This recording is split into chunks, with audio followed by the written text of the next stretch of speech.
So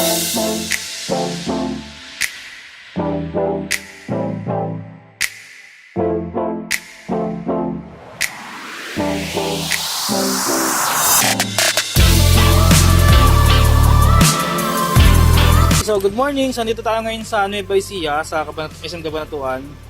So minute up natin sir na nagpakabit siya ng 70 mi na 800S yung 4K ni 70 mi. Dual channel to with rear set yan. Then naka-hardware na rin siya, pina-hardware na rin sa atin. Saka yung package siya kinuha niya 64GB na memory card yan. So kinabit natin sa bagong-bagong Nissan Terra.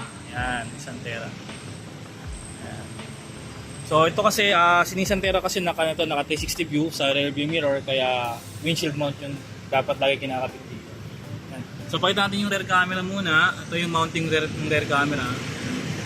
So nakakabit pa rin yung electrostatic sticker. Natin yan. So ito yung labas na wiring dyan. Yan lang. Kasi hindi natin pwedeng ibaba rito kasi meron siyang brake light or yung camera dito. Kaya inikot natin dito yung wire. Installation tayo. So nabalik naman lahat ng rubbers. Mga moldings yan, halos walang parang pinabit. So bagong bago pa ito, naka-plastic pa. So pakita ko naman sa inyo sa harap.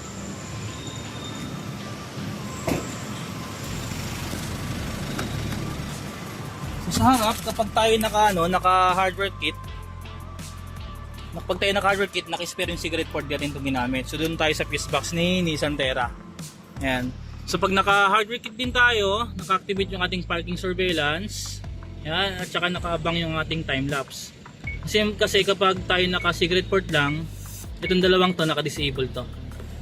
Yan. So ngayon naka-standby. So meron kang option kung gusto mong i-on or i-off. So off natin, yun sabi ni sir, yun gusto niya. Then si parking surveillance naman, naka-high to. Hinayin natin yan, naka-high. Okay, so ito yung labas na wiring. So dito niya pinalagay kasi nga masyado raw mababa dun sa kapag sa rear view mirror masyado mababa pag dito. So dito niya pinalagay. But still white pa rin naman siya. Kasi ang kuha niya kung mapapansin niyo, kuha na yung katabi ng high ace. Ayun. So ito na yung high ace, ito. Nakiwa pa niya yung pickup, yan. So ganun siya ka-wide. So din sa kanan naman, so bali lang sakyan to 1 2 3 4 5 6 7 8 9. Siyam na parking slot yung na-cover nung dashcam natin. Ayan. Mula dyan hanggang dun. Yan, dun yung na-cover. So hanggang dun ito. Okay. So yun yung kuha ni 70 mi. So install natin sa Nissan Terra 2023.